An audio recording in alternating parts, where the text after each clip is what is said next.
Welcome, new and old friends. My name is 242. I have 4 tales from tech support for you. Our first is about what you shouldn't do to an IT person. The second is about someone being way too speedy with their replies. Our third is about a little old lady that got the top of her modem stolen. Last, but never least, is about how a dog can eat the internet. So, grab yourself a tea or coffee. Things are about to get interesting. I found that my overall tolerance for this bull has plummeted during this lockdown. By Silvery Phoenix. There are a collection of phrases/actions that the end user has/does that invokes an instant resistance in me. User: could you ring me to talk me through these instructions? Me: no, my instructions are 4 bullet point long and contain no jargon. You're an adult. User's putting, this needs to be done ASAP. /urgent / use of a high importance flag. When I read the body of the request, it relates to something that doesn't need to be done until the next day. Absolutely no. Action: I send out a company-wide email with instructions and information. User replies asking a question that has been covered by my initial email. My response: your email is being ignored. Read the original email, damn it. User: I'm no good at IT. Me: in that case, don't get into IT.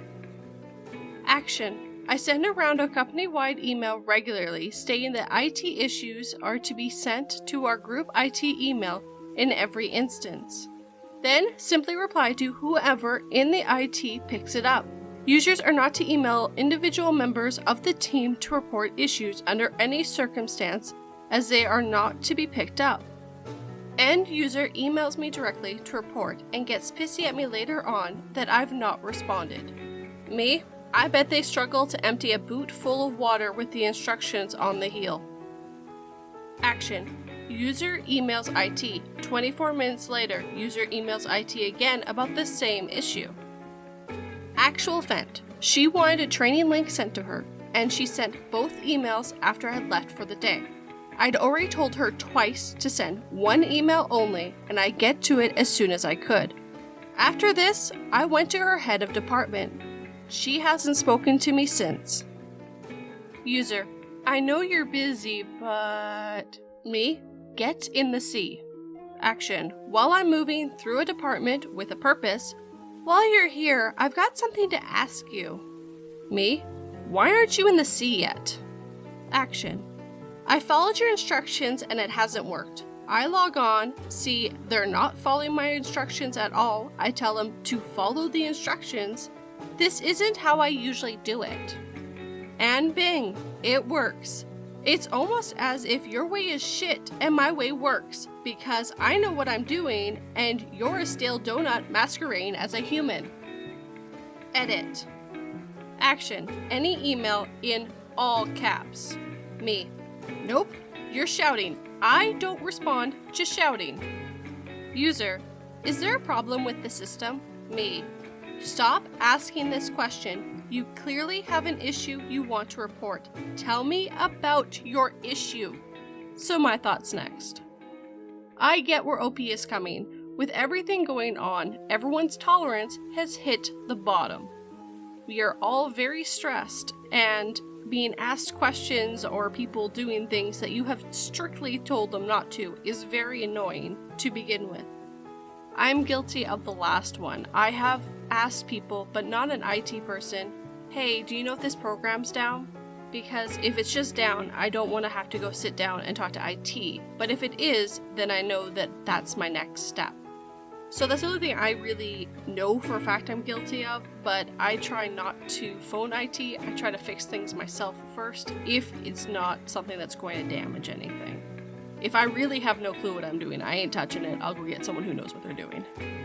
So I hope that put a few smiles on your faces, because a few of their phrases really made me laugh.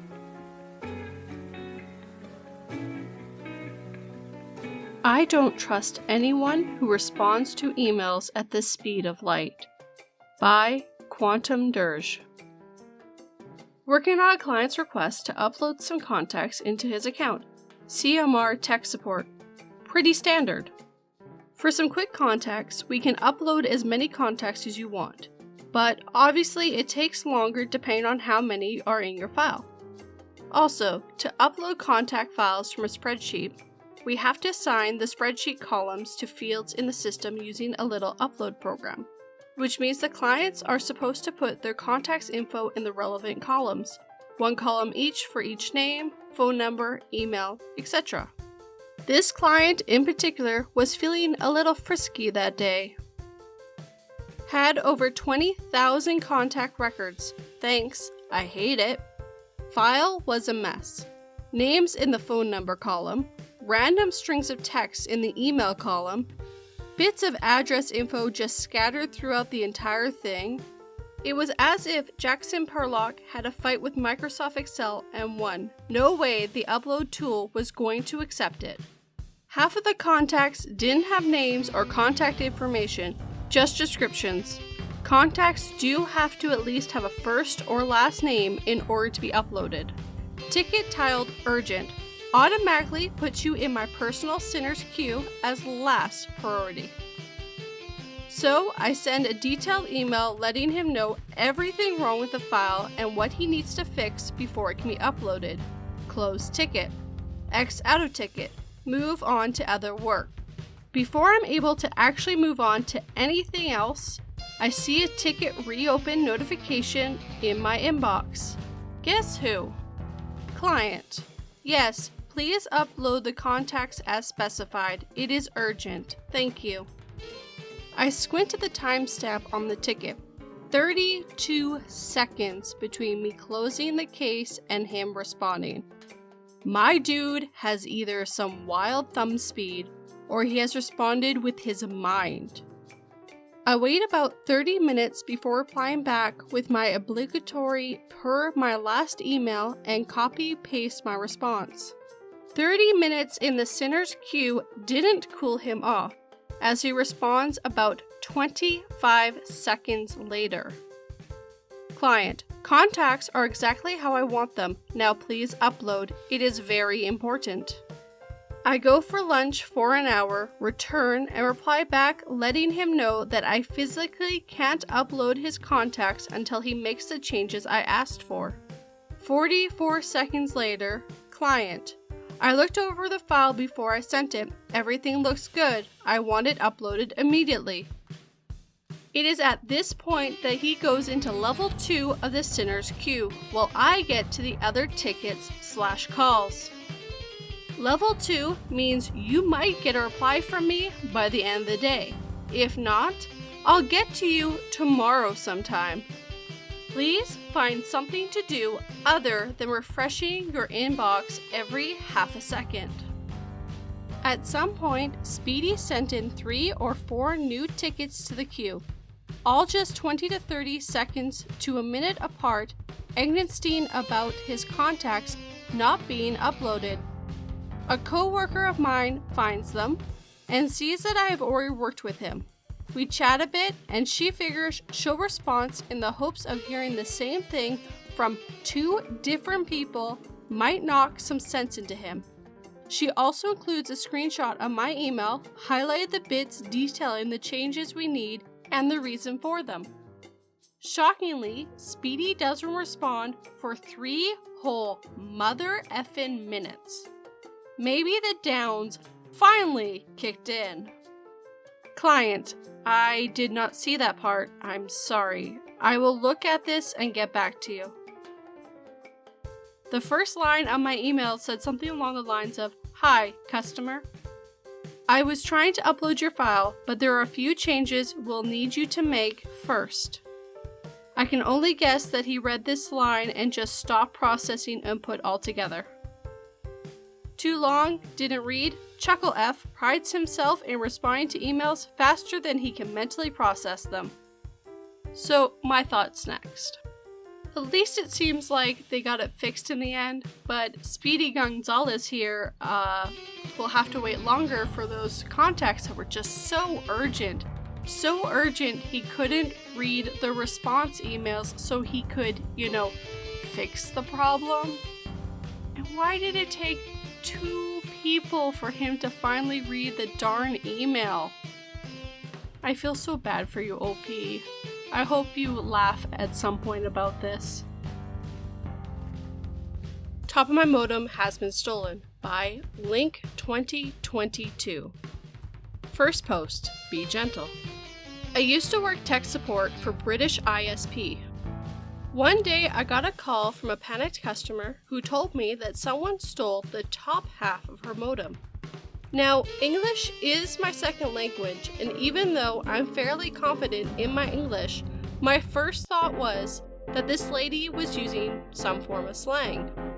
It was years ago, so it might not be verbatim, but the conversation went something like this.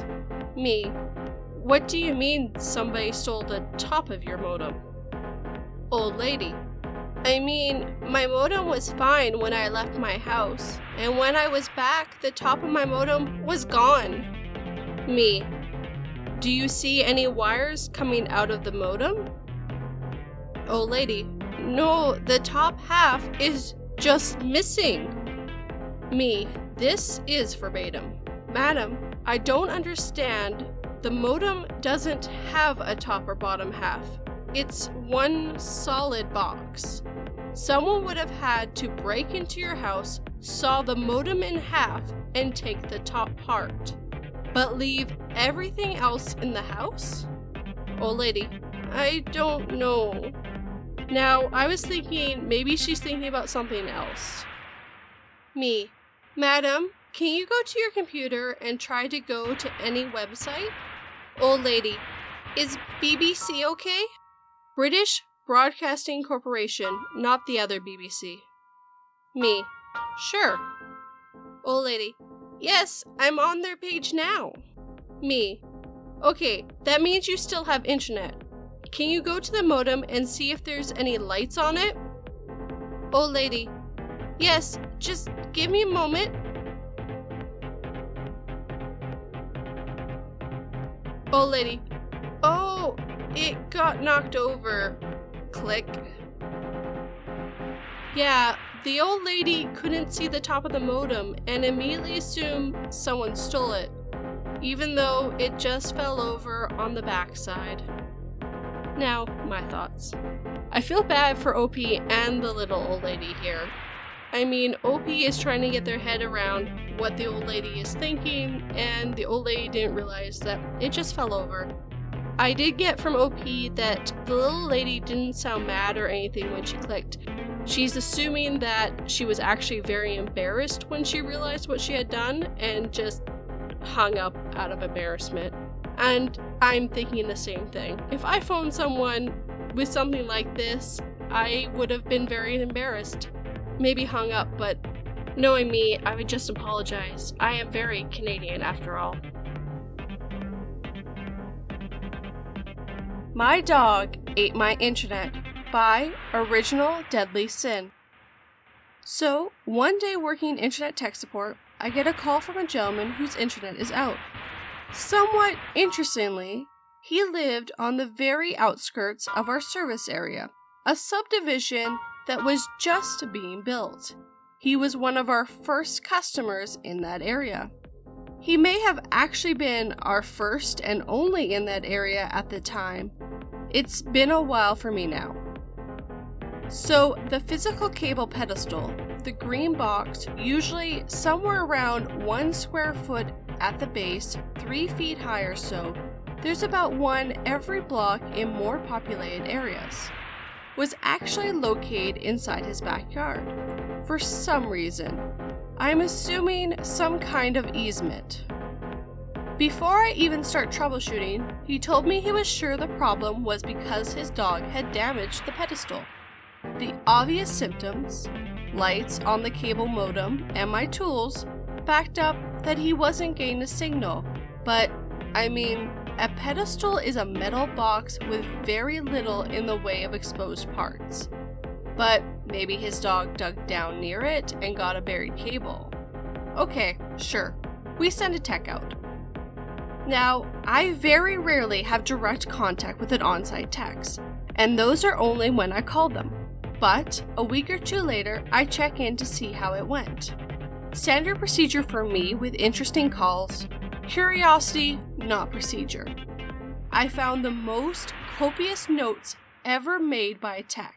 He knew everyone was going to dispute him if he didn't do so. I'll quote from memory as best as I can. Pedestal was eaten by dog. Yes, eaten. Half the pedestal is missing, inside and outsides. Remaining pedestal has clear bite marks and chunks clearly bitten off. I cannot find most of the pieces that are missing. Dog is as tall as me and twice my weight. Owner called it a wolfhound. He is very friendly, but do not replace this pedestal in customer's backyard. This dog can and will eat it again. They did not listen. The pedestal was eventually replaced in the same spot. This happened a second time. Notes this time were more along the lines of dog ate pedestal again, executing to some higher person, I don't know. We will need to move this pedestal. No notes after that. I gotta assume that it was unbelievable once, but not twice. My thoughts next. So I absolutely love this story. It put a huge smile on my face and made me laugh when I read it. I am so happy I'm able to share this story with you guys. I can't believe this wolfhound ate the internet not once, but twice.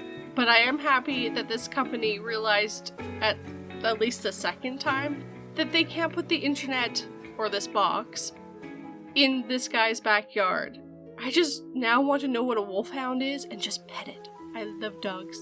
Tell me what you guys think in the comments down below. I hope you enjoyed these stories today. The dog one really made me smile and laugh. Tell me what you think down below.